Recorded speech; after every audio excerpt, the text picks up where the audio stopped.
Baby, sigaw ng babaeng kaniig ni Calix habang mabilis na niya ang sa nito.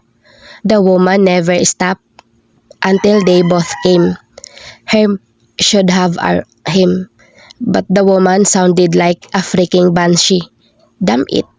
Honestly speaking, hindi niya maalala ang pangalan ng babaeng nakilala niya lang ito sa isang bar at naisipan nilang kaya dinala niya ito sa pinakamalapit na hotel. Simple as that. That was awesome, babe. Nang aakit ang boses ng babae, pero nakakairita iyon sa pandinig niya. Yeah, whatever. Tinuro niya ang pinto ng hotel room nila. That's the door. Pwede ka nang umalis. Napanganga sa kanya ang babae at napakurap-kurap. Mukhang hindi ito makapaniwala sa mga salitang lumabas sa bibig niya. Excuse me? Nakataas ang kilay nito. Your excuse. Walang buhay na sabi niya at padapa na nahiga sa kama.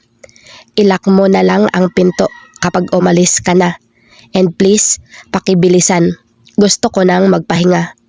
Hindi na siya nagulat nang pasigaw siyang murahin ng babae. Normal na yun sa kanya. Ang dami nitong sinasabing masasamang salita sa kanya. Pero wala naman siyang pakialam sa mga yun. Gasgas na ang mga salitang jerk, asshole at bastard. Lahat yata ng babaeng niya ay sinasabihan na siya ng ganoon. Kaya naman hindi na iyon bago sa pandinig niya. Pinagbabato siya ng babae ng unan pero hindi siya gumalaw sa pagkakadapa sa kama. Ang tagal niyang umalis. Reklamo niya. Fuck. Kapag kuwan ay narinig niya ang pagbukas at malakas na pagsara ng pinto. Napangiti siya. At last, he was alone. Bumangon siya sa kama at nagsuot ng pantalon. Calix walked around the room shirtless while looking for his phone. Natigilan siya nang makitang nasa sahig ang cellphone niya. What are you doing down there, buddy? Tanong niya sa cellphone niya na para bang sasagot iyon. Pinulot niya ang cellphone at tinawagan ang ina niya. Hey ma'am, napabuntong hininga siya. Hello baby Calix, kumusta ang gwapo kong anak? Napangiwi siya nang marinig ang salitang baby na palagi na yatang kakabit ng pangalan niya. Heto, gwapo pa rin at habulin ng mga babae. Mahinang natawa ang ina niya. Baby, hindi ba sinabi ko na sayo, maghanap ka ng matinong babae na mamahalin mo at ibabahay mo. Napangiwi siya sa salitang mamahalin. Ma'am, I don't do love. Sure you do. Hindi mo pa nga lang nakikilala si Miss Wright. Itinirik niya ang mga mata. I have to go. I just called to say good night. It's morning here in Santorini. Binuntutan pa nito ng bungis-ngis ang sinabi. Whatever. Don't whatever me, baby. Napailing-iling na lang siya. Have fun in Santorini. Ang regalo ko, huwag kalilimutan. Hindi ko kalilimutan, promise. Okay, love ya ma'am. Love you too baby. And your father said hi. Pinatay niya ang tawag at nahiga ulit sa kama ng padapa. Nang tingnan niya ang pambisig na orasan, mahina siyang napatawa nang makitang 11:00 pa lang ng gabi. He usually sleeps after midnight or near dawn. Sa mga ganitong oras, nag-uumpisa pa lang ang gabi niya. Bumuga siya ng marahas na hininga at nagtungo sa banyo para mag-shower. Pagkatapos ay isinuot ang damit na damit din niya kanina at lumabas sa inuukupan niyang kwarto. Habang nasa elevator, napagdesisyonan niyang uminom hanggang sa antukin siya. Kaya naman natagpuan niya ang sarili sa bar ng hotel. Nakakailang shot pa lang siya ng whiskey nang may umupong babae sa katabi niyang stool at umorder ng isang mini bottle ng tequila na mabilis din itong naubos. Calix looked at the woman. Beautiful. Iyon ang unang pumasok sa isip niya nang magtama ang mga mata nila at ng babae. He had seen beauty before but this one seemed different. Nang bumaba ang tingin niya sa mapupula nitong mga labi, Naramdaman niya ang pagkabuhay ng dugo niya. Fuck. He gulped. I wonder if she tastes good. Tanong niya sa isip habang bumababa ang tingin niya sa makarba nitong katawan. He gulped again. Why was this woman making him salivate? Ni minsan ay wala pang babaeng gumawa niyon sa kanya. It was always the other way around. It was always the women who salivate over him. But this woman, fuck, he could feel his... One shot of whiskey please, anya para pigilan ang sariling mapabaling sa babaeng nasa tabi niya. Pero hindi pa rin niya mapigilan ang sarili. His need to look at her curvaceous body was strong. He couldn't stop himself. Damn it. Here's your drink, sir.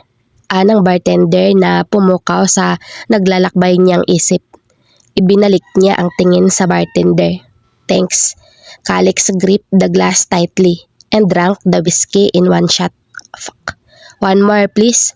Nang mailapag ng bartender ang isang shot ng whiskey niya, ay kaagad niya iyong ininom, saka wala sa sariling napabaling sa katabi. He felt his hardened when his eyes met hers. They were tantalizing. Fuck. Hi, she whispered as their eyes locked at each other. He gulped when his eyes settled on her lips. Hi. Bumaba ang tingin nito sa mga labi niya at parang sinilaban sa apoy ang niya. Do you want to? Para itong nahihirapang tapusin ang sasabihin. He looked at her. Do I want to what? Sa halip na sumagot, ay tinitigan siya nito ng matiim. Kapag kwan ay walang sabi-sabing dumukwang ito palapit sa kanya. Saka inilapat ang Cole, please, pwede naman nating ayusin to. Halos magmakaawa na si Ethel sa kasintahan habang nasa isa silang restaurant ng mamahaling hotel dahil doon siya dinala rito. Please, ayusin natin to. Ano ba ang gusto mo? Umiling si Cole.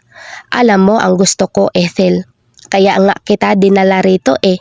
Pero hindi mo sa akin maibigay yun. Hindi niya alam kung paano pa magpapaliwanag sa binata. Cole naman, please just give me some time. Hindi pa ako handa para sa gusto mo. Kumuyom ang kamao ni Cole. If you won't have with me. I'm sorry, Ethel, but I can't do this. Hindi siya makapaniwalang napatitig sa kasintahan. Dahil lang dyan kaya ayaw mo na? I've been waiting patiently, Ethel, at naiinip na ako, kaya ayoko na. Itigil na natin to. Maghiwalay na tayo. Nicole. Mapakla siyang natawa. Unti-unti, nababalot ng galit para kay Cole ang puso niya. Bakit ba siya nagbulag-bulagan? Mulat sa Paul, gusto na nitong sila. Siya lang ang ayaw kasi hindi pa siya handa. Tapos ngayon, iyon pa ang gagawin nitong rason para makipaghiwalay sa kanya? Nagtagis ang bagang niya. The nerve of the guy. He only wanted from her. And now he was breaking up with her because she couldn't give it to him. Mahigpit na kumuyom ang kamao niya. Fine, itigil na natin to. Matapang niyang sabi. Maghiwalay na tayo.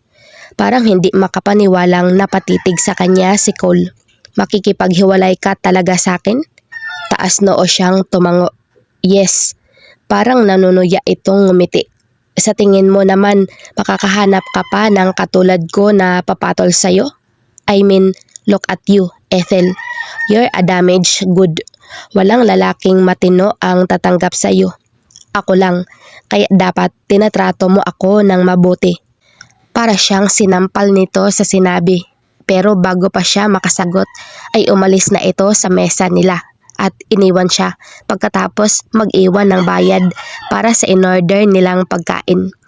Mariin niyang pinikit ang mga mata, saka mapait na ngumiti. Cole was right. No one would take her seriously. No one. She was a damaged good anyway. Inabot niya ang champagne sa mesa. Saka nagsalin siya sa champagne glass, saka mabilis na ininom yun. Napapikit siya nang maramdaman ang init ng alak sa lalamunan niya. Para niyang binubura ang sakit sa dibdib niya. Ayaw sana niyang uminom, pero paulit-ulit na bumabalik sa isip niya ang sinabi ni Cole na walang tatanggap sa kanya. Bakit ba napakahirap sa mga lalaki na tanggapin siya kung sino siya? Ilan na ba ang nakarelasyon niya na palagi siyang iniiwan dahil hindi niya maibigay ang gusto ng mga ito? Nagsalin siya ulit ng champagne sa baso, saka mabilis na ininom yun nang hindi makontento. Sa mismong bote na siya uminom habang ang dibdib niya ay naninikip sa sobrang sakit ng mga binitawang salita ni Cole. Damage good, damage good, damage good. Inubos niya ang champagne, saka tumayo at nahihilong naglakad palabas ng restaurant. Papasok na siya ng lobby ng hotel nang may mahagip ang mga mata niya. Isa iyong bar sa loob ng hotel. Damage good. You're a damage good. Mariin niyang pinikit ang mga mata nang maramdaman niyang nanubig yun. Bakit ba nasasaktan siya kahit totoo naman ang sinabi ni Cole? Kailangan niyang mabura ang sakit na yun. Ayaw niyang makita ni Seth na nasasaktan siya. Liquor would always help. Wala sa sariling naglakad siya papasok ng hotel bar, saka umupo sa bakanting upuan na nakaharap sa bar at umorder ng isang mini bottle ng tequila. Mabilis niyang ininom iyon at inubos, saka umorder ulit ng isa pang shot. 1 shot of whiskey please. Anang baritonong boses na pumukaw sa pag-iisip niya. Namumungay ang mata nang dahil sa alak na bumaling siya sa katabi at nagpapasalamat siya na nakaupo siya dahil kung hindi ay baka nabuwal na siya sa pagkakatayo nang makilala niya kung sino yun. She knew this man, Calix Vargas, a billionaire. The magazine pages loved him. Women swooned at the mere sight of him. At ngayon ay nasa harap niya ang lalaking kinakabaliwan ng mga kababaihan. Ang lalaking minsan sa buhay niya ay kinabaliwan din niya. Pero maaga siyang namulat sa katotohanan na ito ang tipo ng lalaking hindi siya magugustuhan. Kaya naman binura na lang niya kung anuman ang paghangang nararamdaman niya para rito noon. But seeing him in the flesh was a different matter. Those magazine pictures did not do him justice. He was like a Greek god with his piercing dark eyes and gorgeous to death face. 1 more please, Calix ordered. Then drank the whiskey in 1 shot. Then he glanced at her direction. Wala sa sariling nakagat niya ang pang-ibabang labi nang pasimpleng bumaba ang tingin niya sa mapupula nitong labi. Hindi alam ni Ethel kung epekto lang yun ng alak na nainom niya. Pero parang nanuyo ang lalamunan niyang habang nakatitig sa mga labi nitong parang hinihipnotismo siyang halikan iyon. His lips, they were kissable. She felt a strong urge to kiss those lips, to nip them, to suck them with her as she is with her. Pasimpling niyang iniling ang ulo para makaiwas sa temptasyong epekto ng mga nito sa kanya. Stop looking, Ethel. Saway niya sa sarili nang hindi niya maalis ang tingin sa gwapong mukha ng katabi. Hi, mahina niyang sabi habang nakatitig pa rin sa binata. His eyes never left hers. Hi. Her heart froze. He actually replied. Hindi na niya alam ang sunod na sasabihin. Hindi niya inaasahang bibigyan siya nito ng atensyon. Do you want to? Ano ba ang sasabihin niya? He stared at her. Do I want to what? Her heart was beating so fast by now. Her eyes dropped to his kissable lips again. Oh God, don't look, Ethel. Don't look. Her urge to kiss him heightened. No, that wasn't a good idea. Hindi niya napigilan ang sarili, kaya dumukwang siya palapit sa binata at sinakop ang mga nito. She groaned at the taste of him. God, he really tastes good. More. His soft scent tingles through her belly. pakiramdam niya ay mas lalong nag-init ang katawan niya. Lalo na nang maramdaman niyang ginagad ng binata ang mga niya at naging mapusok ang bawat paggalaw niyon. God, she was kissing Calix Vargas. Naamoy niya sa hininga ng lalaki. At dahil siguro sa alak na nainom, wala na siyang inhibisyong maramdaman habang pinupulo ang mga sa binata para mas pa ang rito. More. She wanted more of his kisses. More of this.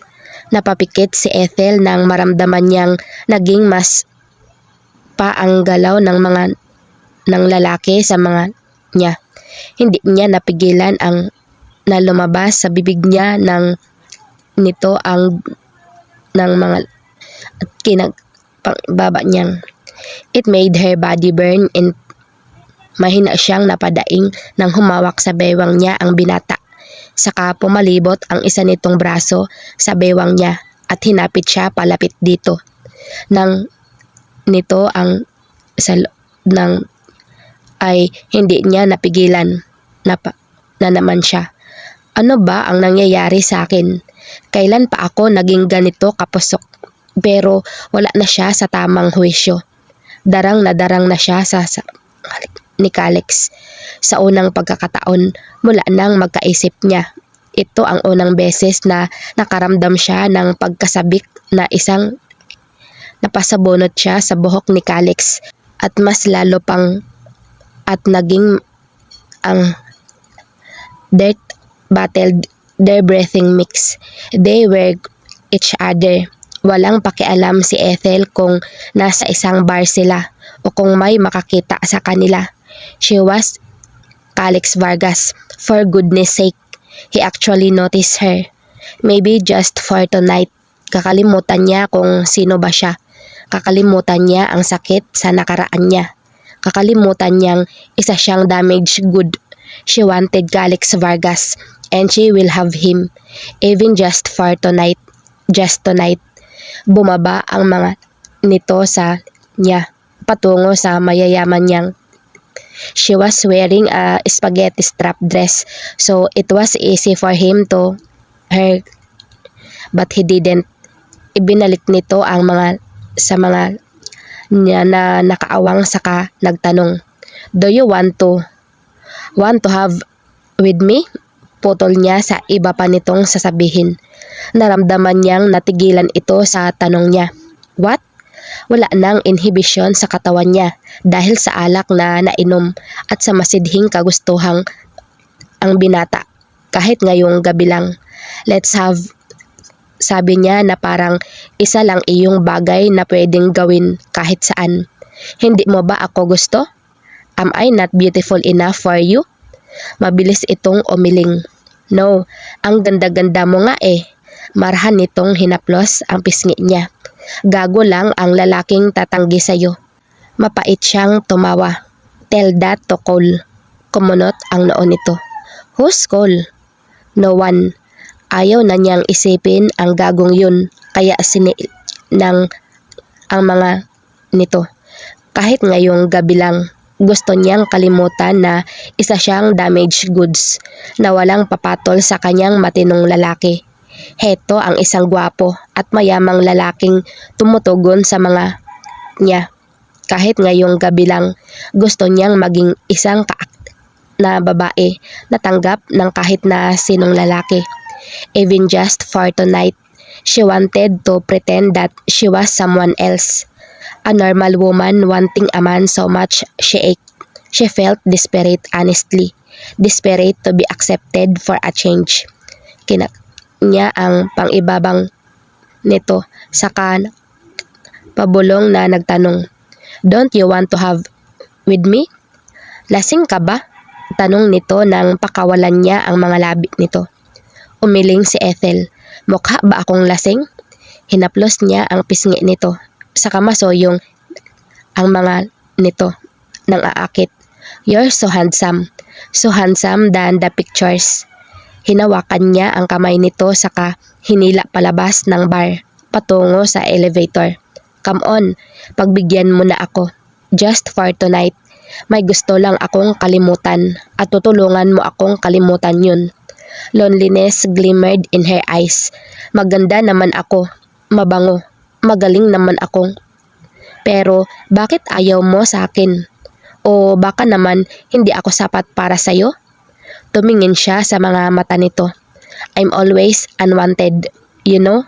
So hindi na talaga ako magtataka kung ayaw mo rin sa akin. Mata man siyang tinitigan ng binata kapag kwan. At bumaba ang tingin nito sa mga niya na nang aakit naman niyang kinagat ang pang-ibaba. Mahina itong napamura. Saka ito na ang humila sa kanya patungo sa elevator.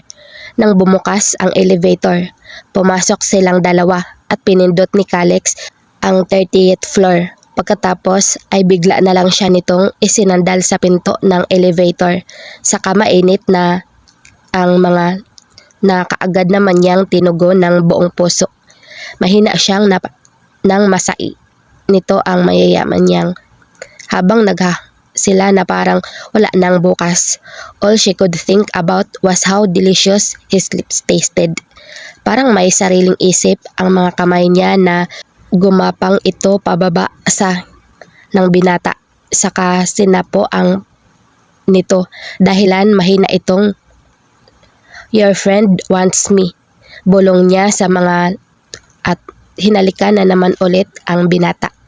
Habang pinapagapang niya ang mga pababa ni Calix ay marahang niya ang nito mula sa labas ng nito. Calix as she massage his keep doing that. Gusto niyang ang kamay sa loob ng nito pero bumakas na ang elevator. Kinagat niya ang pang-ibabang saka namumungay ang matang tumingin sa binata na nakaawang ang mga at puno ng ang mga mata. What now? Tanong niya. Bigla siya nitong hinila patungo sa hotel room nito at nang makapasok sila sa kwarto na inookupan nito, kaagad na nito ang damit na suot niya. Mas lalong ang sa mga mata nito nang makita ang pulang lingerie na suot niya. Nakita niyang napalunok ito bago hinubad niya. Sinunod ang niya. Calix looked at her in full admiration. Damn honey, you're so sexy. Nanginitian niya ang binata. Saka ang damit naman ito niya. First his polo, and then his jeans, and last was his boxers. Nang pareho na silang sumampa siya sa ibabaw ng kama at umupo siya sa headboard ng kama na nakabalot sa foam. Kumunot ang noo ni Calix sa ginawa niya. What the? Tinangay ng hangin ang iba pa nitong sasabihin nang makita nitong niya ang mga para ang sentro ng kagat ang labing hinawakan niya ang sariling habang nakatingin kay Calix. Come here. Umawang ng binata habang nakatingin sa kanya na ang sarili at sa sarili. Napalunok si Ethel nang makitang naglakad palapit sa kama si Calix. Saka lumuhod ito sa kama sa gitna ng niya at puno ng daing. Nag-angat si Calix ng tingin sa kanya. Nito ay ilang lang ang layo sa pag niya. What's your name? Hesitation filled her before answering. Ethel. Call me Ethel. He kissed her again. Well, Ethel, your smells good. Mahina siyang natawa sa sinabi nito. Dig in, Calix. Ni Calix ang niya bago para Calix ni Ethel nang maramdaman ang napasabunot si Ethel sa buhok ni Calix.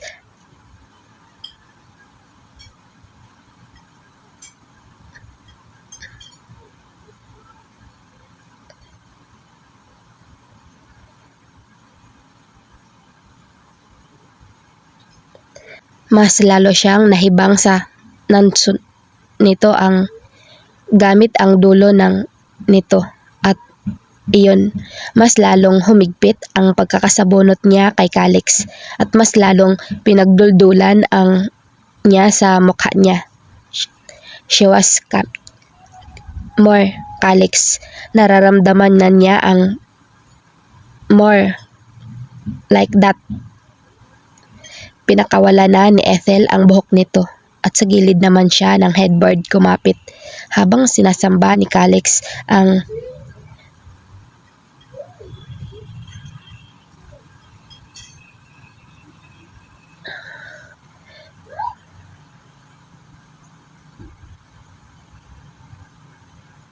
"Nandyan na ako, Calix." Hinihingal na. "Malapit na ako."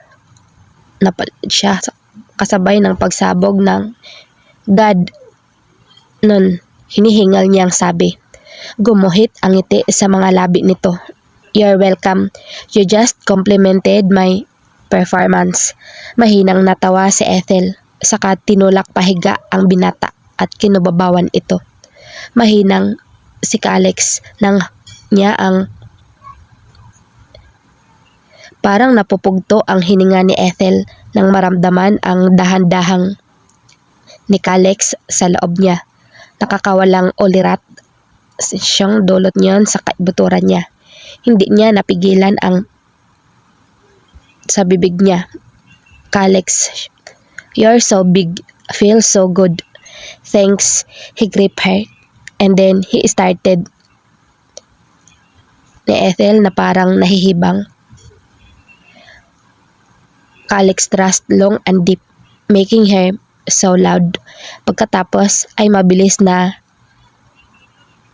panay ang pagpas nito. Palakas na palakas ang of Calix goes as his just became more desperate, fast and hard. Mas lalo pa umilis ni Calix ang pagpanya sa buhay. Nanunoy na ang lalamunan niya sa sobrang sarap ng bawat ulos na pagkamulik. Sinasalubong naman niya. Calix never stopped in and out, pumping in and out until they climax, and shouting in so much pleasure. Ramdam niya ang pagkapuno ng init ni Calix na naghalo rin sa it felt so good, so good. Hinihingal na umalis siya sa Calix, saka nahiga sa kama sa tabi niyo. Naghari ang katahimikan sa kanilang dalawa hanggang sa tumagilid si Calix ng higa paharap kay Ethel at nagtanong, "Anong apelyido mo?" Kapag kuan ay tanong nito sa kanya. "Just Ethel." Ayaw niyang malaman nito ang apelyido niya. Baka kapag nalaman nito kung sino siya ay magsisi itong pinatulan siya nito. "I'm Calix Vargas." Wika nito kapag kuan. "I know." Ipinikit niya ang mga mata, saka hinaya ang isipin ni Calix na natutulog na siya. Ayaw niyang kausapin ang binata. It would not do them good. This was just plain simple. Titig na titig si Ethel sa gwapong mukha ni Calix Vargas. Mahimbing itong natutulog, kaya malaya niyang napagmamasdan ang gwapo nitong mukha. The magazine photos did not do him justice. His pitch black eyes were magnetizing as he looked at her earlier, and those dimples and his lips. Damn it, he was gorgeous and he knew how to use it. What happened last night was a mistake on her part. Siya ang unang humalik dito. Siya ang nang-akit dito. But she couldn't deny that she was satisfied. Pero alam niyang hindi na masusundan pa ang nangyari sa kanila ni Calix, kaya kampante siya na hindi na sila nito magkikita pa. He was a billionaire and she was just a normal woman trying to survive every month. Napakalayo ng agwat nila sa buhay. Kung ano man ang nangyari sa kanya kagabi, isa na lang iyong magandang alaala sa kanya. It would never happen again. She was sure of that. Nagkita lang naman sila ni Calix dahil pumunta siya sa magarang hotel na to. Dahil nakipag-usap siya kay Cole tungkol kay Seth at kung pwede pa nilang ayusin ang dapat ayusin. Alam niyang malungkot si Seth dahil sa pagkawala ni Cole sa buhay nila at gusto lang naman niyang pasayahin si Seth. Seth like Cole. so much. Pero nagutay-gutay ulit ang puso niya nang sabihin nitong ayaw na nito sa kanila. Ayaw nito kay Seth at mas lalong ayaw nito sa kanya dahil ayaw niyang gawin ang hinihingi nito. What an asshole. Hindi siya makapaniwalang pinatulan niya ang lalaking yun. Akala niya mahal siya ni Cole. Isa lang palang kasinungalingan ang lahat. Gusto lang pala siya nitong ikama. Kaya ganoon. Pagpapanggap lang ang lahat. Tulad ng mga lalaking dumaan sa buhay niya. Mga manggagamit. Buti na lang ay wala ang mga itong nakuha sa kanya. Pero nasaktan naman ang puso niya. Nasaktan siya ng sobra sa mga sinabi sa kanya ni Cole. Akala pa naman niya ay tanggap nito ang lahat sa kanya. Isa lang pala iyong kalokohan at naroon si Calix para maibsan ang lungkot at sakit na naramdaman niya. She would not have with a stranger if it were not Calix Vargas. God, hindi ito pwedeng malaman ni Seth. Speaking of which, kailangan na niyang umuwi. Mag-uumaga na. Mula sa glass walls ng dingding ng hotel, nakikita niyang malapit nang ngumiti si Haring Araw. Mabilis siyang bumangon at maingat na umalis sa kama. Pagkatapos ay pinulot niya ang na nasa sahig at isinuot iyon. Pagkatapos ay maingat siyang lumabas ng hotel. Magulo pa ang buhok niya dahil hindi pa siya nagsusuklay, pero kailangan niya talagang umalis bago pa magising si Calix. Last night was unforgettable, but she needed to put it aside and face her life. Hindi na mauulit ang nangyari kagabi. Days from now, it would be a distant, erotic, and sexy memory. Pero alam din niya sa sarili niya na hindi niya makakalimutan ang nangyari sa kanila ni Calix. Nang makalabas ng hotel, kaagad siyang pumara ng taxi at nagpahatid sa apartment niya. Kaagad siyang sinalubong ni Beth nang makapasok siya sa pinto ng apartment niya. Saan ka galing? Alalang-alala ako sa iyo, ani Beth saka niyakap siya. Bakit hindi ka umuwi kagabi? Hinanap ka ni Seth. Wala, nalasing lang ako kagabi. Pagsisinungaling niya. Saan ka naman nalasing? Sa bar ako nakatulog. Paghahabi niya ng kwento. Saka iniba niya ang usapan. Nasaan si Seth? Nako, hayun tulog pa. Imporma sa kanya ni Beth. Maghahating gabi na kasi yan natulog sa kakahintay sayo. Napabuntong hininga siya. Saka umupo siya sa sofa at sinuklay ang mahabang buhok. Hindi ko na alam ang gagawin ko, Beth. Nagpakawala siya ng malalim na buntong hininga. Nag-break na kami ni Cole kagabi. Napasinghap ang kaibigan. Oh my God! Umupo ito sa tabi niya, saka hinawakan ang kamay niya. Ayos ka lang ba? Kaya ka ba naglasing? Nag-iwas siya ng tingin nang maalala niya ang nangyari kagabi. Oo, kaya ako naglasing sa sobrang sama ng loob. Pero okay na ako. Huminga siya ng malalim. Wala na akong pakialam sa kanya. Tulad ng iba, lang din ang habol niya sa akin.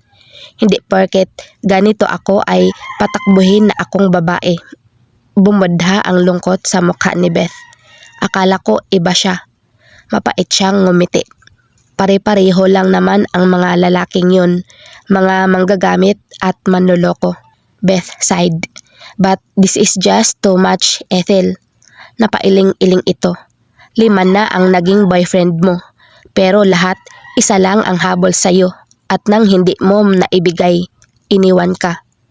Ngumiti siya ng pilit kay Beth. Ayos lang yun. Ang mahalaga sa akin ngayon ay ang maging masaya si Seth. Ngumiti din si Beth. Oo nga. Anyway, tumayo ito. Kailangan ko nang umalis. Nandito ka na naman kaya aalis na ako. Tumango siya. Saka niyakap ang kaibigan. Salamat ha. Walang anuman. Pinakawalan niya ito sa pagkakayakap. See you sa party mamaya. See ya. Nang makaalis si Beth, inilak niya ang pinto, saka pumasok sa kwarto niya at nahiga sa kama. Pinikit niya ang mga mata para makatulog siya para makapagpahinga siya dahil may party pa siyang pupuntahan mamayang gabi. Ngayon lang niya naramdaman ang pagod sa paulit-ulit na sa kanya ni Calix kagabi. Nagising si Calix na wala na si Ethel sa kwarto. Ginalugad niya lahat pero mukhang nakaalis na ang dalaga. His eyes fell on the bed. Biglang pumasok sa isip niya ang nila kagabi ni Ethel. Parang naririnig pa niya ang mga nito sa tuwing nag-iisa ang nilang dalawa. He could still feel her on him and he felt his again. Hindi siya makapaniwalang bumaba ang tingin sa niya. He was actually having a hard on just by thinking about that woman. Hindi pa ito nangyayari sa kanya. What was so special about that woman that he couldn't seem to get enough? Napabuntong hininga siya, saka napailing-iling. Marahas niyang ipinilig ang ulo at nahiga ulit sa kama. Naamoy pa niya ang natural na mabangong amoy ni Ethel. Tinapon niya ang unan sa sahig. Hinilamos niya ang dalawang kamay sa mukha at nagdamit. Pagkatapos ay mabilis siyang umalis sa inuukupan niyang silid. Habang nasa elevator na bumabiyahe pababa sa lobby ng hotel, tinawagan niya si Lander pero unattended ang kaibigan. Napabuntong hininga siya, saka tinawagan si Imar. Pagkalipas ng 2 ring, sumagot ang kaibigan. "Hey, kumusta?" Tanong niya sa nasa kabilang linya. Imar granted. "Bakit ka napatawag? Hindi ako naniniwalang nangungumusta ka." Walang buhay ang boses nito. Mahina siyang natawa. "Inuman tayo. Libre mo." Tumawa si Imar. "Ikaw ang nag-aya, pero ako ang manlilibre? Saang planeta ka ba ipinanganak? Napakakuripot mo, bad. At saka baka nabubulag ka na. Ang aga-aga. Inom na agad ang inaatupag mo? Wala bang gamot sa pharmacy mo na pampatanggal ng toyo sa utak? Kasi yun ang mayroon sa utak mo ngayon." He rolled his eyes. "Come on, I need a drinking buddy. And no, wala akong toyo. Come on, let's drink." "Let's drink pero ako ang manlilibre?" Imar chuckled dryly. "Now that's fantastic." "I know, right?" He smirked. "Inuman na tayo." "Nasaan si Lander?" Tanong nito kapagwan. "Unattended." "Kaya pala ako ang ginugulo mo." Malalim itong napabuntong hininga.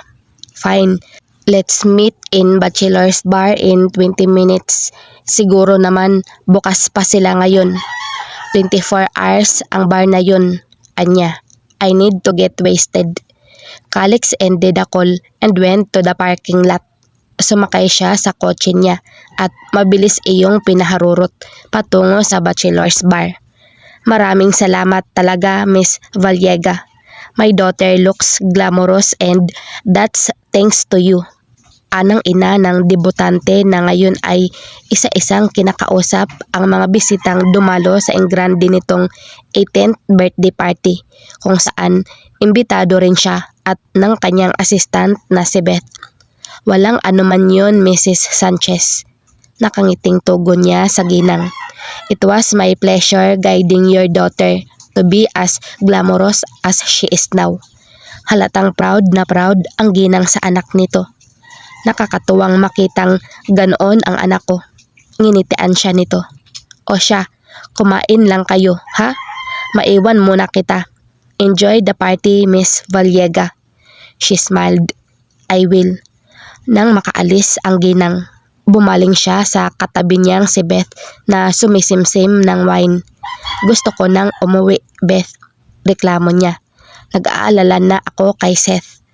Pinaikot ni Beth ang mga mata. "Hay nako, Ethel. Enjoy the night." Tinaasan siya nito ng kilay. "Kailan ka ba huling nag-enjoy sa isang party na katulad nito?" Ethel sighed, then rolled her eyes. "Beth, wala akong time sa mga ganito. Ang dami ko pang gagawin sa bahay eh. Kung hindi lang talaga kailangang narito ako, noon kang umattend ako sa party na to." Umingos si Beth. "Ewan ko sa'yo." Umalis ito sa kinauupuan. "Kukuha lang ako ng maiinom. Gusto mo?" Umiling siya. Magmamaneho pa ako pauwi. Pabiro lang siyang inirapan ni Beth saka umalis na ito. Siya naman ay itinoon ang atensyon sa pinggan niyang hindi pa niya nauubos ang laman. Akmang kukuha siya ng vegetable salad na nasa pinggan nang marinig niya ang pamilyar na baritonong boses na hindi niya inaasahan na maririnig niya pagkatapos ng kagagahan niya ng gabing nagdaan. I didn't expect to see you here, Ethel. Kumabog ng mabilis ang puso niya. No, it couldn't be Calix. He couldn't be here. Pero isang businessman ang ama ng debutante. Hindi nakapagtatakang imbitado si Calix. Pilit niyang pinakalma ang sarili. Saka walang emosyon ang mukhang tiningala niya ang nagsalita. Mr. Vargas, formal niyang sabi sabay tango rito. Tumaas ang sulok ng labi nito. So, I'm Mr. Vargas now, not Calix. Namula ang pisngi niya sa huling tinura nito na parang pasimple siyang nag-iwas ng tingin para pakalmahin ang pisngi niyang namumula saka ibinalik ang tingin sa binata. Kung wala ka namang kailangan sa akin, makakaalis ka na. Ibang babae na lang ang istorbohin mo, huwag ako. Pagtataray niya. Tumiim ang titig nito sa kanya. What change?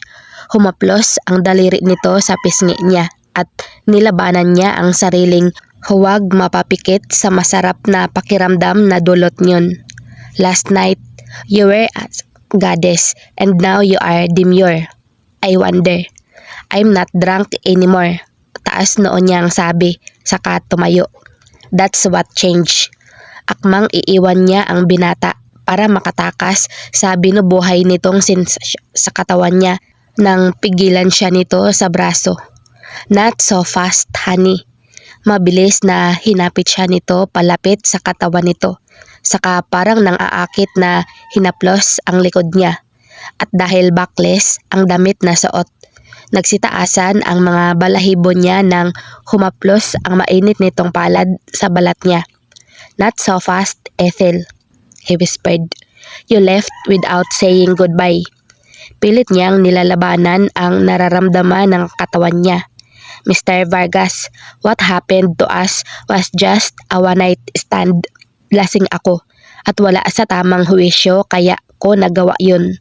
So please, let go of me. Ethel sucked her breath when Calix tightened her hold on her. Magkadikit ang nila. Alam niyang ramdam na ramdam nito ang at halos hindi siya gumalaw dahil gahibla na lang ang layo ng mga nila ni Calix. He was inching closer to her and she could feel her body responding to their closeness. Mr. Vargas, just a one-night stand? Tanong nito sa nanunuring tingin. Napalunok siya. Please let go of me. Her body, it was starting to react. It was starting to burn for him. Please let go of me. Pilit niyang nilalabanan ang pagkadarang na nararamdaman. What if I don't want to? I'll scream. Pananakot niya. He smirked. Go ahead, honey. Scream as loud as you can. Pilit siyang nagpupumiglas para makawala sa mahigpit nitong pagkakayapos sa bewang niya. Bitawan mo sabi ako eh. She couldn't help herself. Her eyes dropped down to his lips. Damn those lips. Go on. May panunodyo ang kislap sa mga mata nito. Kiss me like you did last night. Mabilis niyang iniiwas ang tingin. Bitawan mo ako. Uuwi na ako. Mas lalo pang inilapit nito ang mukha sa mukha niya na mas lalong bumuhay sa katawan niya. Care to dance before going home? Umiling siya. No. I'll take that as a yes.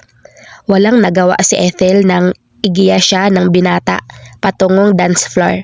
Ayaw niyang gumawa ng eksena na makakasira sa party na yun, kaya naman nagpatianod na lang siya sa binata.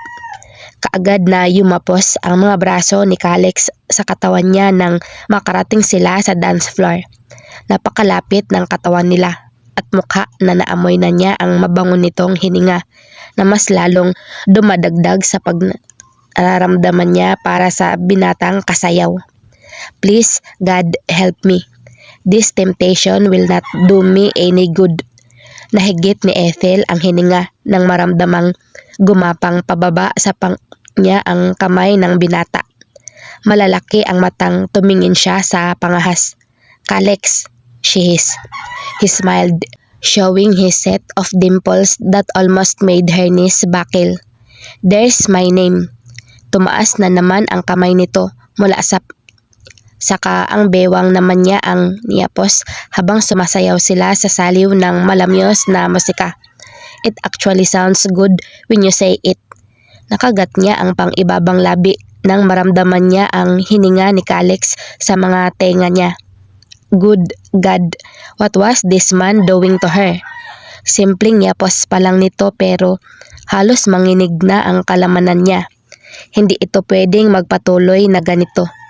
Kailangan niyang iwasan si Calix. Hindi makabubuti sa kanya ang epekto nito sa katawan niya. She had to get away from him. Kaya naman ay marahan niya itong tinulak palayo sa kanya. Sapat na para mapaatras ito at hindi mapansin ng mga naroon ang ginawa niya.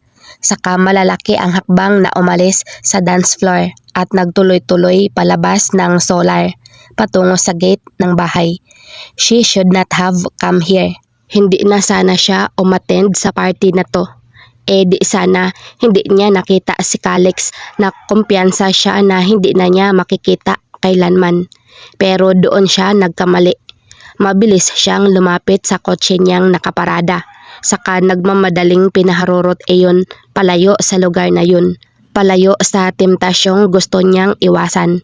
Sa temptasyong walang maidudulot na maganda sa kanya, kundi sakit lang ng ulo.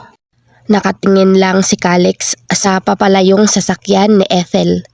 Nang umalis ito sa dance floor, ay mabilis niya itong sinundan, pero hindi siya nagpakita rito. It seemed that the beautiful Ethel did not want to see him. Too bad he liked to see her again. Huminga siya ng malalim at sumakay sa Aston Martin niya. Pagkatapos ay pinaharurot iyon patungo sa penthouse niya. Pumunta lang naman siya sa party kasi inimbitahan siya ng kapatid ng nagdibo na pinaunlakan naman niya dahil wala naman siya gagawin pagkatapos nilang mag-inom ni Emar. Isa siyang investor sa kumpanya nito kaya imbitado siya. Nang makarating sa penthouse niya, nag-text siya kay Lander saka pinindot ang send. Ilang segundo ang lumipas. Nag-ingay ang cellphone niya. Sinagot niya ang tawag. "Nabasa mo ang text ko?" "Yeah," ani Lander. "Si Sean Kim ang tanungin mo, huwag ako." Umikot ang mata niya. Mukhang pera si Sean Kim. Ayoko siyang kausapin. "Ang kuripot mo talaga." Natatawang sabi ni Lander. "Siya ang makakatulong sa iyo ngayon." Sabi ni Yuhens, magaling si Sean Kim. He even recommended him to me kung may ipapahanap daw ako. He granted. "Fine, I'm calling Sean." Pinatay niya ang tawag at tinawagan si Sean. Isang ring lang. Sinagot kaagad nito ang tawag niya. "What do you need, Vargas?" Tanong kaagad nito mula sa kabilang linya. "Can you check who owns this plate number?" Sinabi niya rito ang plate number na pinapahanap niya. "And can I have a discount?" Tumawa ng malakas si Sean. "Really, Calix? Ang kuripot mo talaga." Tumawa na naman ito. "Hindi naman mahal ang ibabayad mo sa impormasyon na ibibigay ko." "Magkano ba?" "You see, may pinagbibili akong bahay sa Bachelor's Village. Maganda yun. May malaking solar. 2 ang swimming pool. You can raise a family in there." "How much, Sean?" Walang buhay niyang tanong. 30 million only, my friend. Deal?" Umawang ang labi niya at nanlaki ang mga mata niya. "What the fucking fuck? 30 fucking million?" Ipinilig niya ang ulo. "No deal." "Madali lang naman akong kausap eh." "No deal, no information. Bye, see ya." "Wait." Huminga siya ng malalim at mariing ipinikit ang mga mata. "Fine, deal." Mahinang natawa si Sean. Kahit pala ang kuripot maglalabas ng pera may malaman lang na impormasyon tungkol sa isang babae. Nagsalubong ang kilay niya. I don't know what you're talking about. Napabuntong hininga siya, saka napailing-iling. Paano mo nalamang babae ang may-ari niyan? Sean chuckled. Because I'm awesome. Anyway, hold on a minute. Nawala ito sa kabilang linya ng mga 2 minuto. Pagkatapos ay nagsalita ulit ito. Ang may-ari ng plate number na pinapahanap mo ay si Ethel Vallega. Ang bilis mo namang maghanap, komento niya. I have a very powerful database, my friend. Anyway, she's 25 years old and she is an etiquette and personal development teacher. Lumalim ang gatla sa noo niya. Ano yun? Teacher siya sa etiquette and personal development. Tinagalog lang nito ang sinabi. I'll send you the number kung kakailanganin mo ang serbisyo niya. Seriously, Vargas, you should enroll. Fuck off. He ended the call and wait for the number.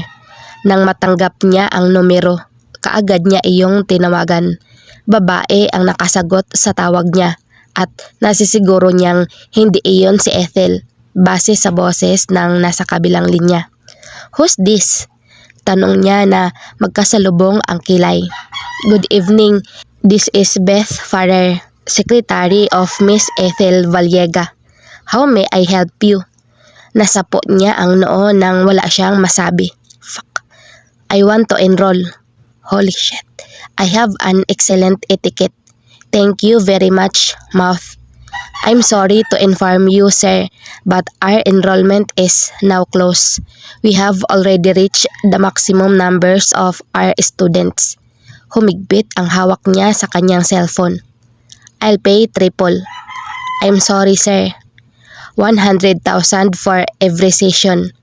Napalatak siya nang mag-sink in sa utak niya ang lumabas sa bibig. Parang ang laki ng 100,000. Still ano?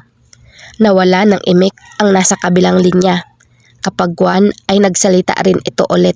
Are you sure, sir?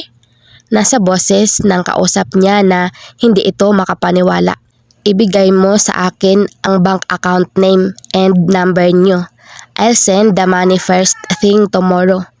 Bumuga ng hangin ang kausap na para bang kanina pa nito pinipigilan ang hininga. Kung hindi po kayo nagbibiro, you'll be in Miss Ethel's special class. Special class? He frowned. Ano yun? Yung mga nag-enrolled po kasi ay kailangan pumunta sa studio namin. Pero kayo po na kasali sa special class. Pupunta po mismo si Miss Ethel dyan sa bahay nyo. Kung ayos lang. Kung hindi naman, you could come in our studio. Okay sa akin yung pupunta siya rito sa bahay ko. Kaagad niyang ibinigay ang address niya. That's the address of my penthouse. Papuntahin mo na lang siya rito bukas para maumpisahan na namin ang pagtuturo niya sa akin ng tumikim siya. Etiquette and personal development. Yes sir. Masayang tugon ng babae. Kapag Juan ay nagsalita ito ulit. Anyway sir, kakailanganin ko lang po ang ilang information tungkol ho sa inyo. Kaagad niyang ibinigay ang mga impormasyong hiningi nito. Maayos siyang sumagot sa mga tanong hanggang sa nagpaalam ang babae sa kabilang linya. Nang matapos ang tawag, nagpakawala siya ng isang malalim na hininga. I have an excellent etiquette and personal development. This is freaking hilarious as fuck. Anya sa sarili habang papasok sa kwarto niya.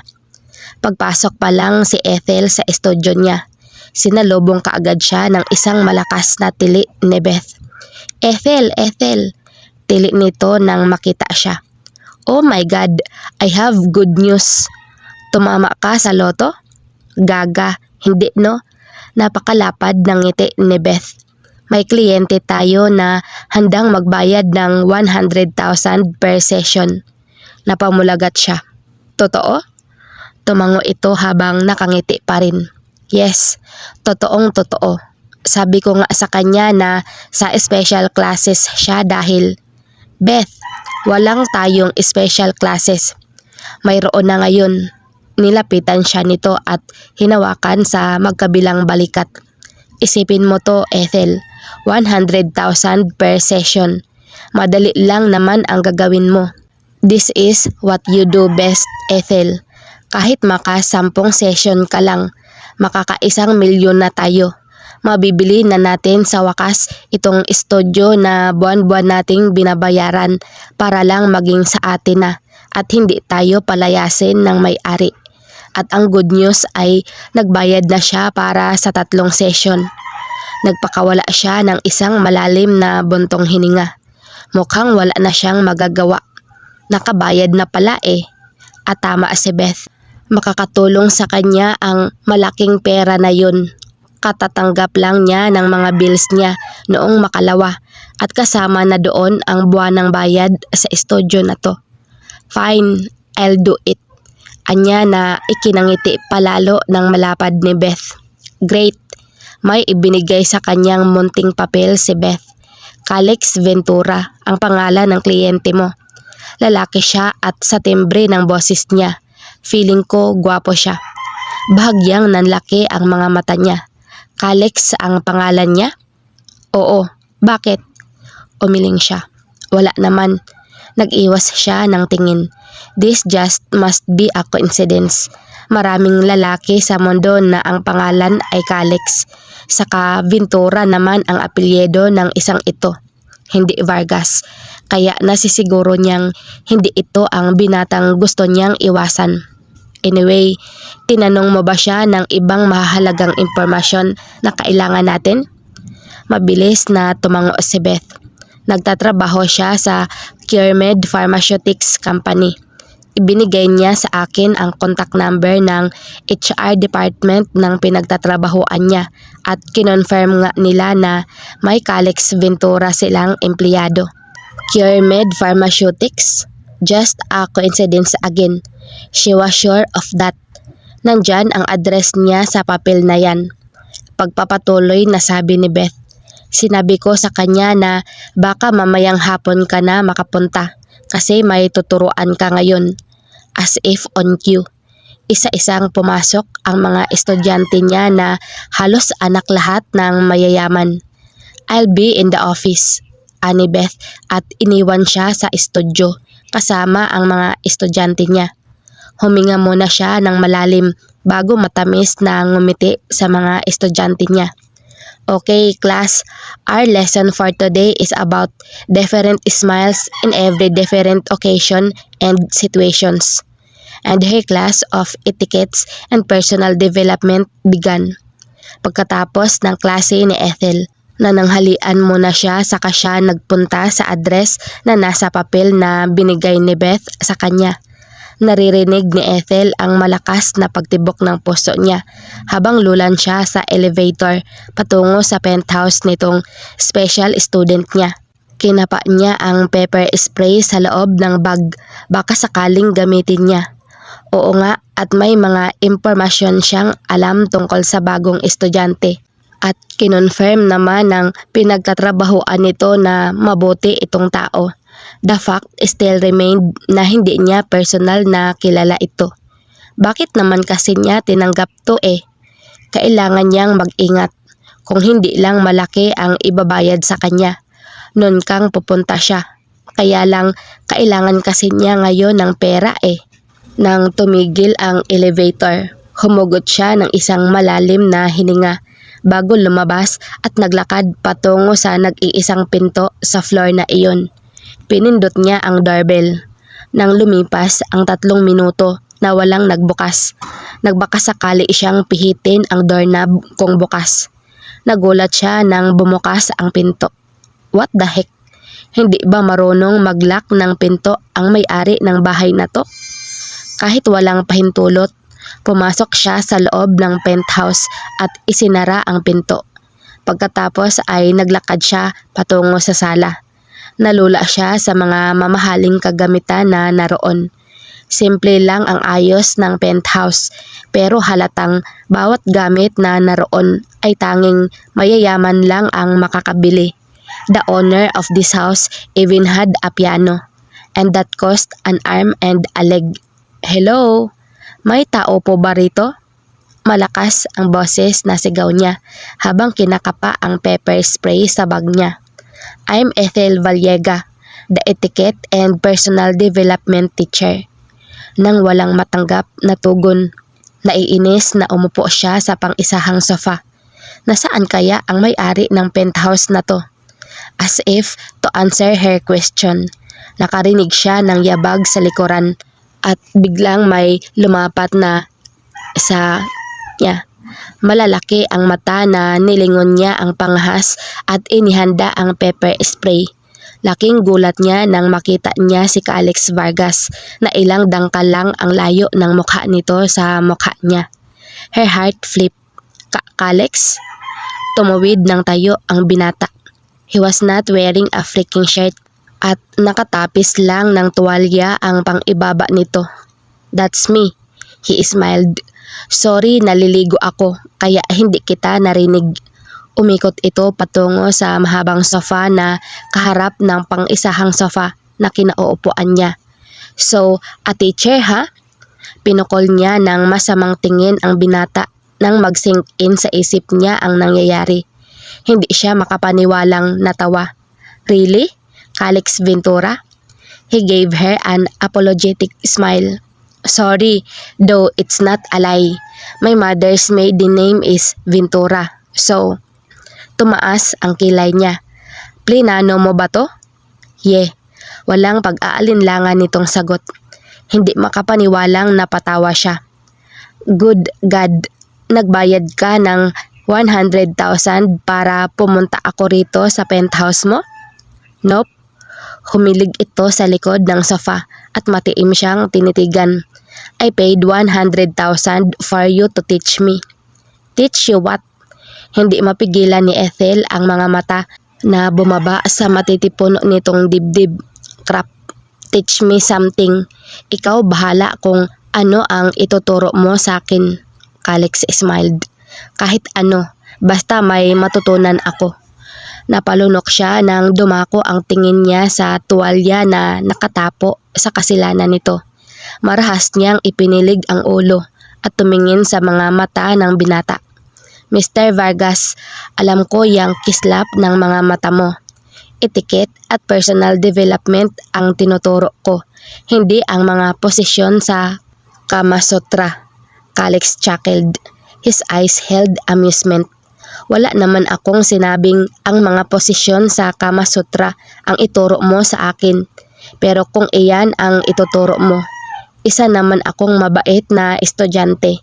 Makakaasa kang makikipag-cooperate ako sa bawat posisyon na ituturo mo.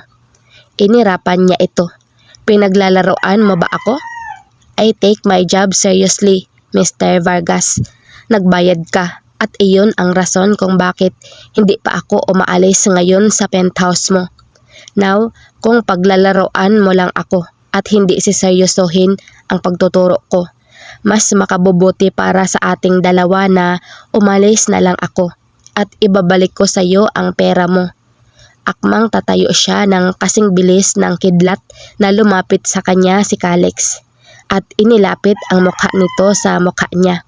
Nahigit niya ang hininga sa biglang pagkakalapit ng mukha nila ng binata. Ano ba, Calix? Lumayo ka nga? Kinakapos siya ng hininga kapag malapit lang ito sa kanya. Let the class begin. Calix smiled innocently. Shall we? Lihim siyang napalunok at tumango.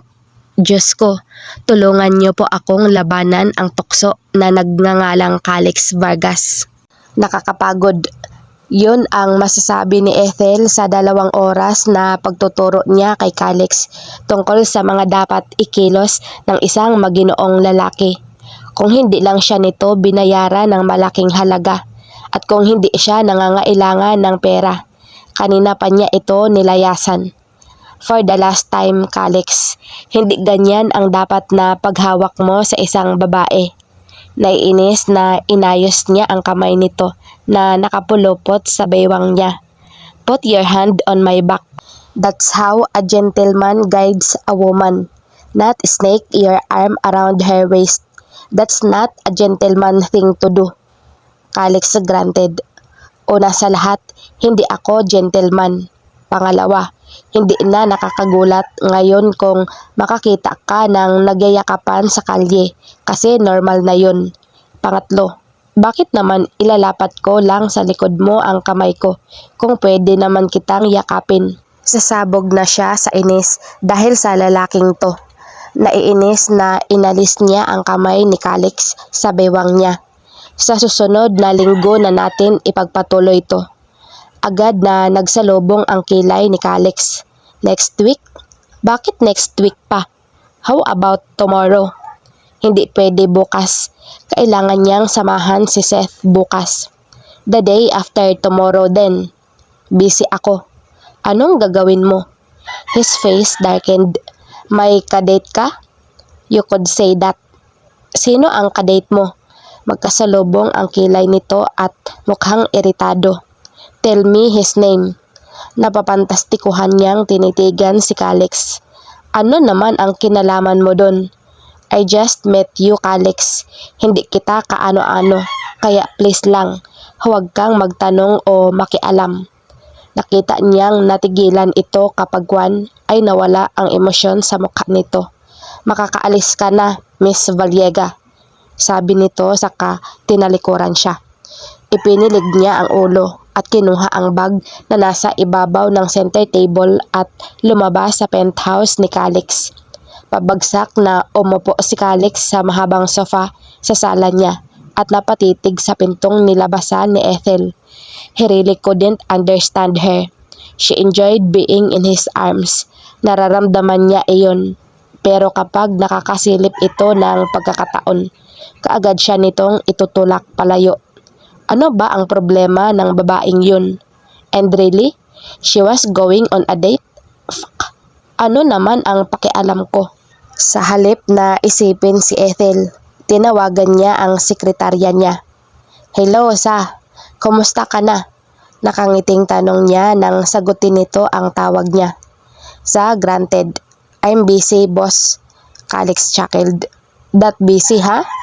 Yes. Biglang asik nito. Hindi naman ako magiging busy kung pumapasok ka rito sa opisina. Boss naman eh. Kung pwede ko lang akuin ang lahat ng trabaho mo, gagawin ko. Pero boss naman, sekretary ako at hindi CEO. Napangiti na lang siya. Sanay na siyang palaging pinagsasabihan ng sekretarya niya. Sa or Eliza Velasquez had been working for him since he took over CureMed Pharmaceutics. His grandfather started it all. At dahil masipag ang lolo niya at talagang maabilidad, napalago nito ang maliit ang CureMed hanggang sa maging isa ang CureMed sa mga pinagkakatiwalaang drugstore sa Asia. The responsibility was given to his father and was passed down to him. Sabi pa ng ama niya noon, siya ang sisira sa CureMed Company. Tinatawanan niya lang iyon. Oo nga, at hindi siya araw-araw pumapasok, pero hindi naman niya pinapabayaan ang responsibilidad niya sa kumpanya. Hindi niya hahayaang mapunta lang sa wala ang pinaghirapan ng pamilya niya. Sa papasok ako bukas, sabi niya. So chill, okay? Ewan ko sa'yo, boss. Wika nito sabay tinapos ang tawag. Napatingin siya sa screen ng cellphone niya at napailing-iling. That was what he get for having a friend as his secretary. Hindi lang niya basta kaibigan si Eliza. Inaanak ito ng ama niya, kaya naman close talaga silang dalawa. Para na silang magkapatid, kaya kung makapagsalita ito sa kanya, parang hindi siya nito boss. Lumabas siya sa penthouse niya at nagmaneho patungo sa YS Pharmaceutics, ang kumpanya ng kaibigan niyang si Imar. Nang makarating doon, dumiretso siya sa YS Laboratory kung saan siya tinuro ng sekretarya ni Imar nang hanapin niya ito sa opisina nito sa itaas. "Hey Mr. Uptight, and I don't do fun." Anya nang makapasok sa laboratorio na nagsisilbing ikalawang opisina ni Imar. Tinanggal ni Imar ang face mask na suot at inayos ang lab coat na suot nito. "Anong ginagawa mo rito?" He gave him a bored look. "Unlike you, I have things to do." Nginitian niya lang ito at umupo sa walang laman na parisukat na mesa na kulay puti at gawa sa marmol. "How's my order?" He and Imar were like business partners. His company sold medicines while Imar's company, the YS Pharmaceutical, make medicines para matulungan ang isa't isa. Kay Imar siya kumukuha ng mga gamot. Hindi naman siya logi kasi kilala ang YS Pharmaceutical sa Asya. Mapagkakatiwalaan ang gamot na gawa ng mga ito. Napabuntong hininga si Imar bago sumagot. "Nagpadala na ako ng tagsa 10 truck ng mga gamot sa bawat branch ng CureMed Drug Store dito sa bansa. At yung sa ibang bansa mo naman na branches, na ipadala ko na rin. I already sent the SOA and the list of medicines to your office. Basahin mo na lang. And no, I won't give you a discount." Calix grinned. Imar knew him very well. "Hindi naman ako manghihingi eh. Kasi alam kong hindi ka magbibigay." "Good. Now please leave my laboratory." "Ayoko. I'm bored." Ibinalik nito ang atensyon sa cylinder na kanina pa nito hinahalo gamit ang steering rod. "Bakit hindi ka kaya pumasok sa opisina mo para hindi ka maboard?" Suhestyon nito. "Mas lalo akong maboboard doon." Nahiga siya sa mesa na kinauupuan. "God, I need a change of pace. Pronto. Maghanap ka ng babae na mamahalin mo. Siguradong magbabago ang buhay mo." Tugon ni Imar habang abala pa rin sa paghahalo ng kung anong likido na nasa loob ng cylinder. "Look at our good friend Tyron." Nang makapag-asawa, biglang nagbago ang mga pananaw sa buhay at mas naging masaya pa. "You want a change of pace, then find a woman to marry." Calix looked at Imar dryly. "Kung makapagsalita ka, parang pupulot ka lang sa kalye ng babaeng pakakasalan at magiging masaya ka na." Napailing-iling siya. "It doesn't work like that. At least, that's what Tyron said." "Nagpapaniwala ka naman kay Tyron." Imar tisked. "I'm sure kung ano mang katsisihan ang pinagsasabi ni Sapanta, natutunan niya iyon sa asawa niyang si Rain." Mahina siyang napatawa. "At least, masaya si Ty sa piling ni Rain. Tayo." Nag-angat ng tingin sa kanya si Imar. "Why, Calix? Getting bored of being a well-sought-after bachelor in the country?" Nag-iwas siya ng tingin. "Ikaw, hindi ka ba nagsasawa?" "Damn it, I'm already 31. "Oh, ano ngayon?" He grunted. "Nothing." "Yun naman pala eh." Itinuro nito ang pinto ng laboratorio. "Leave. Marami pa akong gagawin. Istorbo ka." Napasimangot siya. "Hindi ako nakakaistorbo. What friends are for?" "Magkaibigan tayo, Vargas. But it doesn't give you the right to disturb me while I'm working." Pinukol niya ito ng masamang tingin. "Ang sama mo. Binibisita lang naman kita eh." "Get out, Vargas. Si Lander ang istorbohin mo." Busy siya. Natigilan ito at napatingin sa kanya. Kailan pa naging busy si Lander? Nagkibit balikat siya. "I don't know. I heard from Kali na bumalik na si Vienna." Tumango siya. "Yeah, Kali told me too." "Bakit naman siya magiging busy ngayong bumalik na ang ex niya? Hindi ba sabi niya naka-move on na siya?" Nagkibit balikat lang siya. Calix knew about Lander's feeling towards that woman. Nang minsang mag-inuman silang dalawa, sinabi nito ang lahat sa kanya at nangako siyang hindi niya iyon sasabihin kahit na kanino. Kaya alam niya na sa tuwing sinasabi ni Lander na naka-move on na ito, Kasinungalingan lang iyon dahil hindi nito matanggap na mahal pa rin nito ang dating kasintahan na nang iwan dito. Umalis si Calix sa pagkakahiga sa lamesa. Aalis na ako. Thank God. He flipped Imar off. Goodbye, my friend. Don't come back. Tugon naman ni Imar. Nginisihan niya lang ang kaibigan at lumabas sa opisina/laboratorio nito.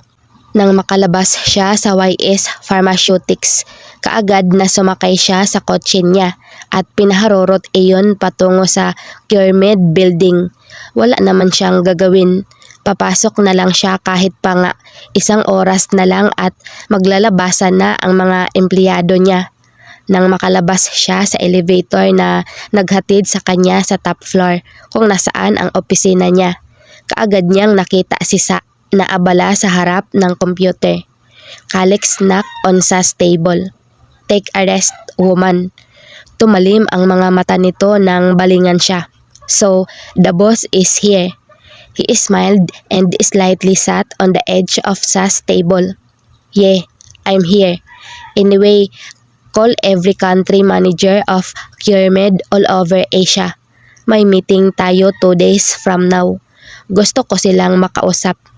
Parami na ng parami ang drugstore sa bansa at sa Asia. Kailangan maging maganda pa ang serbisyo natin para manatili tayo sa itaas.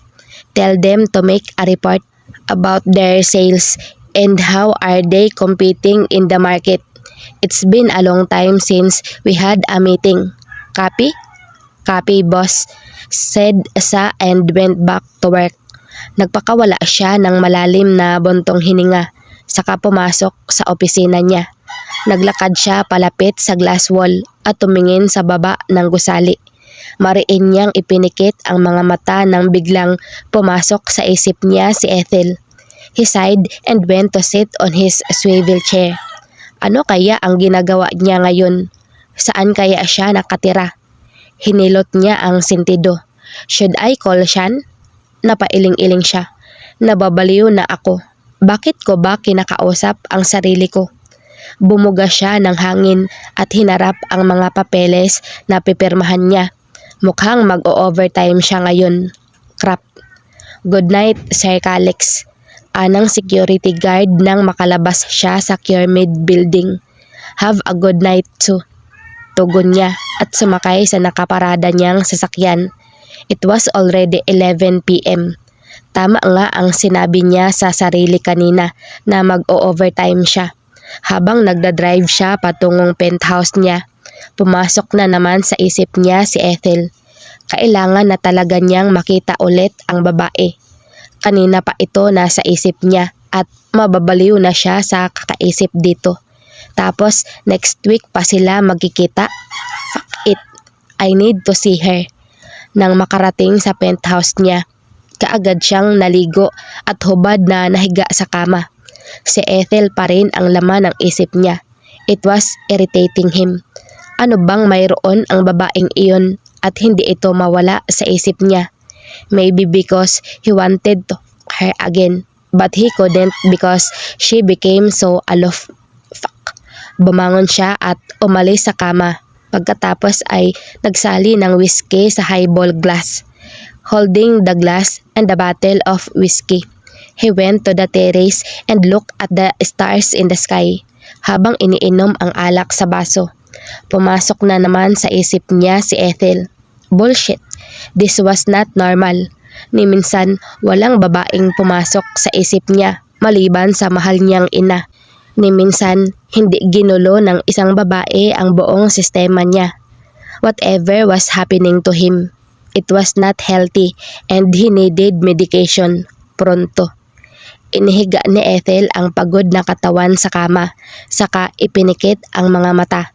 Napagod siya sa pagtuturo kay Calix. Hindi lang yun, napagod din siya sa kakaiwas rito at kakakontrol sa katawan niya na hindi gumawa ng mas lalong makakapagpagulo ng sitwasyon. But seeing Calix again made her heart beat so fast. Parang bumabalik ulit ang atraksyong naramdaman niya noon para sa binata na matagal na niyang binura. but she knew this feeling would not do her any good. Calix was a billionaire and a womanizer, and she was just a normal citizen. Walang patutunguhan yun, lalo na at alam niya kung gaano kababaero si Calix. Kilala ito sa mabilis na pagpapalit-palit ng babae, kaya hindi siya umaasang may patutunguhan itong uusbong na namang nararamdaman niya para sa binata. Huminga siya ng malalim, saka inabot ang cellphone niya na nasa bedside table, saka binuksan ang mobile data niya. Pagkatapos ay binuksan niya ang Google at sa hindi niya malamang kadahilanan, itinype niya ang pangalan ng lalaking palaging laman ng isip niya, Calix Vargas. Kaagad na lumabas ang larawan ni Calix. Iba't ibang anggulo iyon, pero lahat gwapo. Lahat nakakatakam, lahat ay nakakapagpatibok sa puso niya ng mabilis. Ini-scroll niya pababa ang page at nalukot ang mukha niya nang makita ang mga larawan ni Calix na may kasamang iba't ibang babae. Umirap siya sa hangin, saka binura ang page ng Google, saka pinikit ulit ang mga mata. Ethel, ipapaalala ko lang sa'yo. Ngayon ang next appointment mo kay Mr. Ventura. Paalala sa kanya ni Beth nang makapasok siya sa maliit niyang opisina sa loob ng estudyo niya. Sayang din ang pera eh.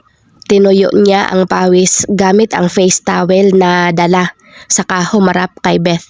Kailangan ko ba talagang pumunta? Pwede bang hindi? Sa isang linggong nakalipas, hindi niya alam kung bakit palaging laman ng isip niya si Calix. Hindi ito nawala sa isip niya. Kung tutuusin, hindi siya kailangang paalalahanan ni Beth. Alam na alam niyang ngayon ang sunod na session nilang dalawa ni Calix. She had been counting the days for pity's sake. Kailangan mong pumunta, ani Beth. Saka pinakita ang mga bills para sa estudyo nila. Heto ang dahilan kung bakit. Napabuntong hininga na lang siya. Fine, I'm going. Nagpalit siya ng damit sa maliit na banyo ng estudyo. Nang matapos magdamit, kaagad siyang umalis sa estudyo para magpunta sa bahay ni Calix. Hindi man niya aminin sa sarili. Excited siyang makita ito. Nang makarating sa penthouse ni Calix, panay ang pindot niya ng doorbell pero walang nagbubukas. Kunot ang noong sinubukan niyang buksan ang doorknob. Nakalak yun. Napabuntong hininga siya at napailing-iling, saka tinawagan si Beth. "O Bes, bakit ka napatawag?" tanong ni Beth nang sagutin ang tawag niya. "Pakitawagan nga si Mr. Ventura, anya. Pakitanong kung nasa bahay ba siya niya. Kanina pa ako doorbell ng doorbell. Wala namang nagbubukas.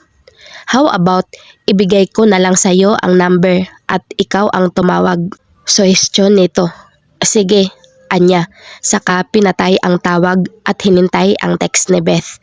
Nang matanggap niya ang mensahe ni Beth na ang laman ay numero ni Calix, kaagad niyang sinave yun at tinawagan ang binata. Lumipas ang 4 na ring bago sumagot ang nasa kabilang linya. "Calix Vargas is speaking. Who's this?" Her heart instantly hammered inside her chest. That baritone voice. Oh God! Marahas niyang pinilig ang ulo, saka hinamig ang sarili bago sumagot sa formal na boses. "This is Ethel." Napangiwi siya nang makarinig ng malakas na kalabog sa kabilang linya. "Ano yun?" tanong niya, pero walang sumagot sa kanya. Akmang papatayin niya ang tawag nang marinig niya ang malakas na pagmumura ni Calix sa kabilang linya, saka nagsalita ito. "Ethel, nandyan ka pa?" "Oo, nandito pa ako." "Ano ba ang nangyayari rito?" "Ano yung malakas na tunog na narinig ko?" "Are you busy? Wrong timing ba ako?" No. Mabilis nitong sagot. "I dropped my phone." Napakurap-kurap siya. "You drop your phone?" "Oo," sagot nito. "Nagulat kasi ako na tumawag ka." Nabitawan nito ang cellphone nang dahil sa tumawag siya. Hindi niya mapigilan ang mapangiti, saka mapailing-iling. "Yun pala ang epekto ko sa'yo," biro niya rito. Sa halip sa pansinin ang biro niya, tumikim ito saka nagtanong, "Bakit ka napatawag?" Sumandal siya sa nakasarang pinto ng penthouse nito. "Kasi narito ako sa labas ng penthouse mo. Kanina pa ako doorbell ng doorbell, pero walang nagbubukas. Kaya naman kinuha ko ang numero mo sa sekretarya ko at tinawagan ka," paliwanag niya. "Why are you there?" he asked, confused. "For your second session." "Oh, yes, oh." Umirap siya sa hangin. "Well, are you busy? Kasi kung busy ka, pwede namang ipagpabukas na lang natin to. Come to CureMed Pharmaceutics Building." Putol nito sa iba pa niyang sasabihin. Saka binigay sa kanya ang address ng kumpanya nito. "Nandito ako sa top floor. I'll tell my secretary to send you in when you arrive." In his office? Napalunok siya. Was this a good idea? Okay, wala siyang ibang choice kung ang pumayag. Kailangan niya ng pera ngayon. "I'll be there in 30 minutes, tops." Pagkasabi nun ay pinatay niya ang tawag, saka pumasok sa elevator pababa. Nang makapasok si Ethel sa kumpanya ni Calix, kaagad siyang naglakad patungo sa elevator. Nagpapasalamat siya na may label sa tabi ng button.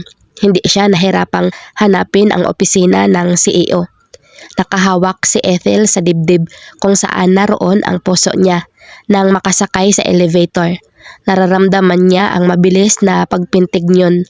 Pinilit niyang pakalmahin ang puso bago pa siya humarap kay Calix. Nandito siya para sa lesson nila, hindi para sa ano pa mang bagay. Nang makarating ang elevator sa top floor, kaagad siyang lumabas at naglakad patungo sa mesa na naroon sa labas ng opisina ng CEO. Ethel knew that Calix Vargas was the CEO of CureMed Pharmaceutics. Kilala niya ang binata dahil palaging mayroong kopya si Beth, ang sekretarya niya, ng Bachelor's Magazine at palaging nafe-feature si Calix doon bilang isa sa mga matatawag na bilyonaryo rito sa bansa. Tumikim siya para kunin ang atensyon ng babae na abala sa harap ng computer. "Excuse me?" Nag-angat naman kaagad ng tingin sa kanya ang babae. "How may I help you, ma'am?" "I'm here to see Mr. Calix Vargas." "Do you have an appointment?" Umiling siya. "Wala, pinapunta niya lang ako rito." Tumaas ang kilay ng babae. Kapag kwan ay gumuhit ang munting ngiti sa mga labi nito. "Ethel Vallega?" Nagulat siya na alam nito ang pangalan niya. "Alam mo ang pangalan ko?" Ngumiti ang babae, saka inilahad ang kamay sa kanya. "I'm Eliza Velasquez, Mr. Vargas' secretary." Hindi napigilan ni Ethel na titigan ang babae. The woman was stunning.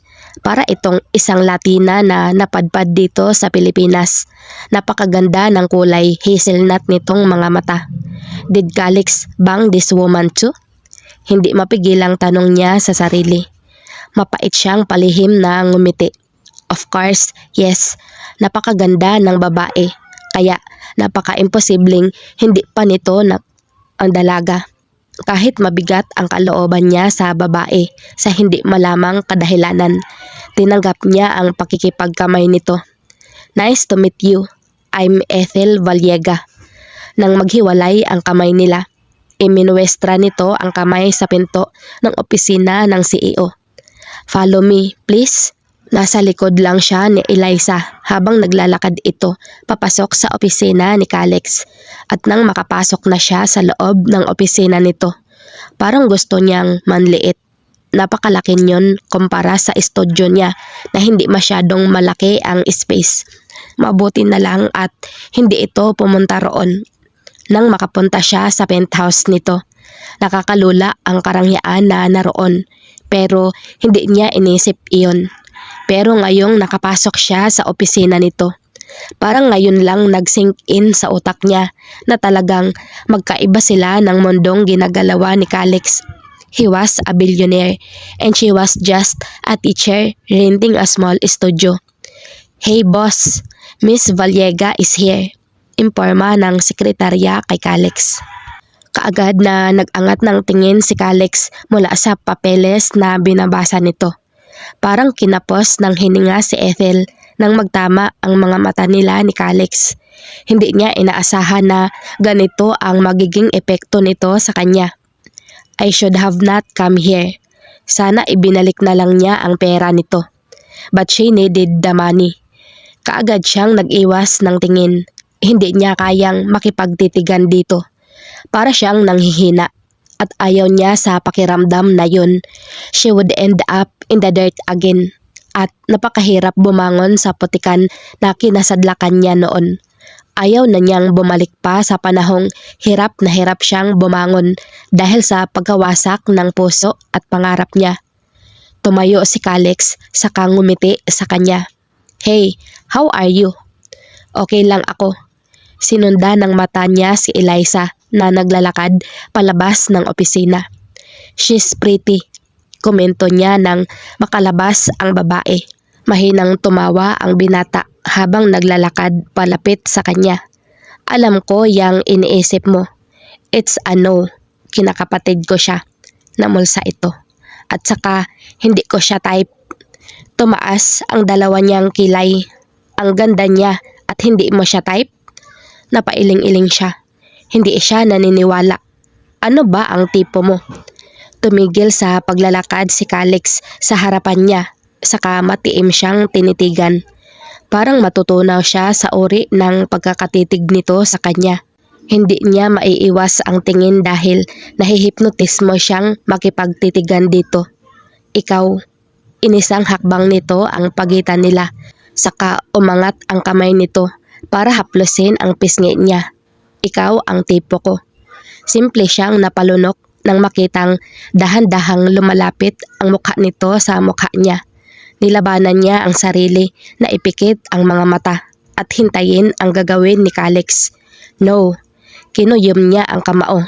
Kailangan niyang labanan kung man itong atraksyong nararamdaman niya para sa binata. Wala iyong magandang maidudulot sa kanya. Umatras siya para bigyang distansya ang katawan nila. Huwag ka ngang magbiro ng ganyan, anya, saka napalunok nang humakbang na naman palapit ang binata. Hindi ka nakakatawa. Hindi naman ako nagbibiro. Napakaseryoso ng boses at mukha nito. Ikaw ang tipo kong babae. Napatanga siya. Hindi yan totoo. Umiling pa siya. Hindi mo ako kilala. Gumuhit ang iritasyon sa gwapo nitong mukha. Anong hindi totoo? Na ikaw ang tipo kong babae? Mas nakakaalam ka pa sa akin eh. Ako itong nakakaramdam ng ganoon. Hindi makapaniwalang ipinilig ang ulo. You know what? Coming here is a mistake. Anya, saka napailing-iling. Ibabalik ko na ang binayad mong pera, Calix. I can't do this anymore if you're going to be like this. Pasensya na. Naglakad siya sa pinto at akmang pipihiti na niya ang doorknob nang may humawak sa braso niya at bigla na lang siyang isinandal sa likod ng pinto. Napalunok siya nang maramdamang magkadikit ang nila ng binata at ramdam niya ang init ng katawan nito. She could feel her body reacting. Please don't go there. No. Pinalibot nito ang braso sa bewang niya saka hinapit siya palapit dito. Saan ka na naman pupunta? Nahigit niya ang hininga at napaawang ang labi niya nang makitang ilang dangkal na lang ang pagitan ng mukha nila ng binata. Dahil sa pagkalalapit nila, naamoy na niya ang hininga nito at parang nawawala siya sa tamang huwisyo. Pero alam niya sa sarili niya na kailangan niyang labanan to. Bitawan mo ako. Walang lakas niyang sabi, kahit pa nga ang gusto niyang gawin ay sigawan ang binata na bitawan siya. Ano ba ang nangyayari sa akin? Bakit aalis ka na naman? Hindi mo ba nagustuhan ang sinabi ko na ikaw ang tipo kong babae? Iyon ba ang dahilan kaya ka aalis? Nawalan siya ng imik kasi iyon talaga ang dahilan. I thought so. Dahan-dahan siya nitong pinakawalan. Why? Nagbaba siya ng tingin. Kasi alam ko sa sarili ko na hindi ako ang tipo mong babae, Calix. So please, hayaan mo na akong makalabas. Wala ka namang mahihita sa akin. Walang imik na umatras ito. Mabilis niyang pinihit ang doorknob at binuksan ang pinto. I have to go. I'll send you back your money. Pagkasabi niyon ay mabilis siyang lumabas sa opisina nito. Nababaliw ka na ba? 300,000 Ethel. Sigaw ni Beth sa kanya. Alam mo kung gaano kahirap humanap ng pera ngayon. Oo nga, at marami tayong estudyante, pero hindi naman ito sapat para matustusan ang gastusin niyo sa bahay. Okay lang sa akin kasi wala akong pinapakaing iba. Pero ikaw, tapos ang renta pa sa estudyo na to. Kaya wala kang karapatang mag-inarte. Pera na naging bato pa. Nginitian ni Ethel ang kaibigan. Okay lang ako, Beth. Kailangan ko lang ibalik ito. Bakit? Humugot siya ng malalim na hininga. Sabi niya, ako yung tipo niyang babae. Sino? Si Calix Vargas. Naiiling sa sagot niya. Siya ang kayang magbayad ng 100,000 per session. Umawang ang mga labi ni Beth. Calix Vargas as in the CEO and owner of Kermade Pharmaceutics? Bigla itong tumili at tumalon-talon. Oh my God, Ethel. Sabihin mong siya rin ang tipo mong lalaki. Tumili na naman ito. Alam mo ba kung gaano kayaman ang lalaking yon? Oh my gosh, in your face, Cole. Akala naman niya hindi ka makakahanap ng mas higit pa sa kanya. Umiling siya. No, Beth, hindi ko sasabihin yon sa kanya dahil lang sa pera. Hindi ako ganoon. Maliban sa takot akong pumasok na naman sa isang relasyon na malaki ang posibilidad na mauwi sa pagkadurog na naman ng puso ko. Alam kong nagbibiro lang siya. Bakit naman? Naguguluhan nitong tanong. Bakit naman niya magugustuhan ang isang katulad ko? Ethel smiled knowingly at Beth. Anong sasabihin ko kay Seth? And the main question is, matatanggap ba niya si Seth? Biglang lumungkot ang mukha ni Beth. Oo nga pala. Gago naman kasi yung si Cole Pinaasa ka lang at si Seth. At dadagdag pa ang mga magulang niyang mga mukhang pera at mata pobre. Humugot siya ng isang malalim na hininga. That's life. It sucks. Pero wala namang mangyayari kung puro reklamo ang gagawin ko. Life sucks. I have to deal with it and fight it to survive.